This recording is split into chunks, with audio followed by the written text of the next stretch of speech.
Merci pour nos invités. Merci, bienvenue. Sur le plateau Toute une histoire. Bonjour et merci de nous recevoir. Infidèle, moi, jamais. C'est ce qu'affirmaient il n'y a pas si longtemps encore mes invités. Ils pensaient que ça n'arrivait qu'aux autres, en tout cas pas à eux, qui ne seraient eux jamais tentés par les démons d'adultère.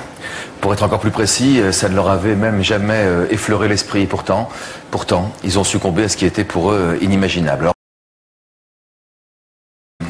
la fidélité était quelque chose d'impensable pour vous quand... Ben, ça a été impensable pour moi dans la mesure où du fait que j'étais mariée, c'était pour la vie. Et voilà quoi, Et alors ben, j'étais très croyante et je pensais que j'allais aller jusqu'au bout avec... Mais on peut se marier pour la vie et puis aller voir ailleurs. Ah. Non, c'était pas dans ma religion. Non, se marier, ça voulait dire se marier et ne faire l'amour qu'avec un seul homme. Voilà, tout à fait. Mariage pour la vie, pas question d'être infidèle. Et pourtant, après combien d'années? 13 ans de mariage. 13 années de mariage, vous avez trompé votre mari.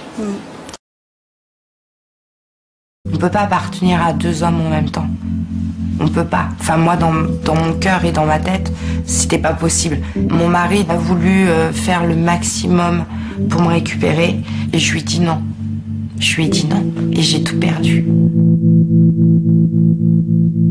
Mission avec les journalistes de Toute l'histoire, vous nous avez dit que vous aimez charmer.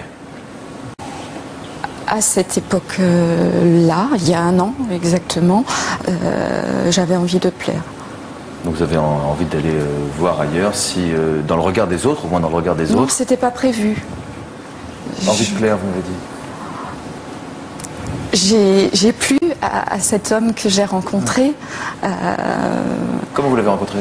C'était une sortie d'école, donc une sortie où j'accompagnais les enfants à 100 km de la maison. Et donc là, j'ai rencontré un homme, un instituteur qui était avec sa classe et qui m'a charmée.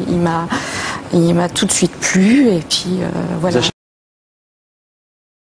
À l'association c'est-à-dire, la personne en question, je la voyais uniquement le lundi, je ne travaillais pas le lundi. D'accord. Mais votre mari, il savait que vous ne travailliez pas le lundi? Oui, tout à fait, oui. Et que vous ne soyez pas là, ça ne l'a pas... Bah si, c'est là qu'il a dû se rendre compte que j'avais des allées et venues le lundi et que... Quelle était la réaction de votre mari quand il a appris que vous aviez quelqu'un d'autre? Violente. Comment il l'a appris? Je ne sais pas.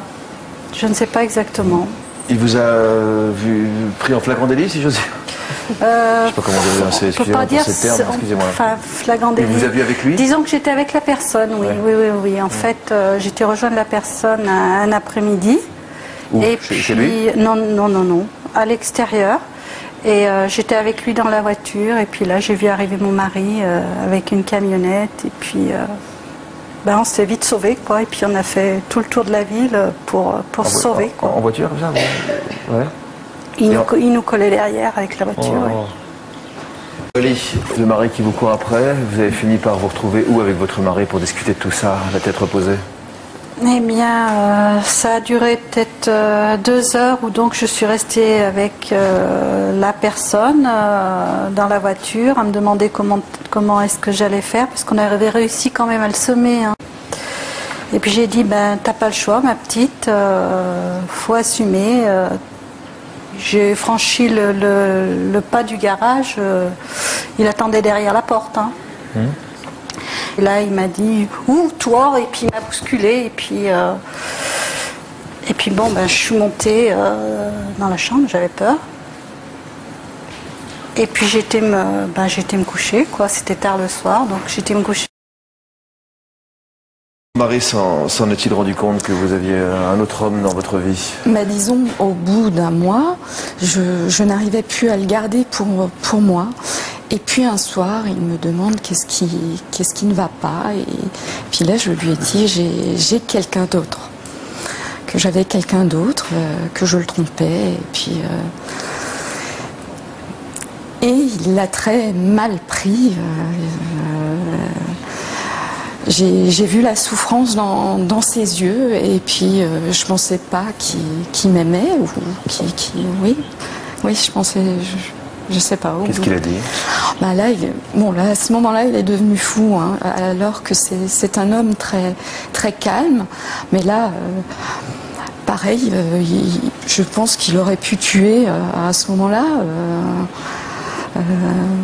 Donc j'ai eu du mal à le reconnaître.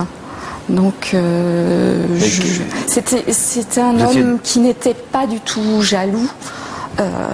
Jusqu'à présent. Jusqu'à présent, il n'était pas du tout. Et après le coup de gueule, etc., vous avez été vous coucher dans la chambre en vous disant un matin Non, il ne s'est pas couché. Moi, je me suis couchée. Il est parti. Ensuite, toute la nuit, il a trouvé le nom, le prénom de la personne. Appelant des gens, les uns les autres. Oui, en fouillant sur le net. Les numéros de téléphone portable. Enfin, il a réussi à tout trouver. Vous avez voulu revenir vers votre futur ex-mari, revenir et repartir. Comment vous a-t-il accueilli cette fois-ci? Ben, la place était déjà prise, quoi. Il y avait déjà une personne.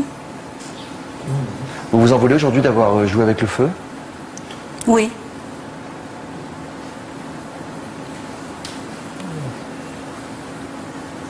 Thierry, oui, parce que j'avais tout, en regard extérieur, j'avais tout pour être heureuse, quoi. Vous l'aimez encore?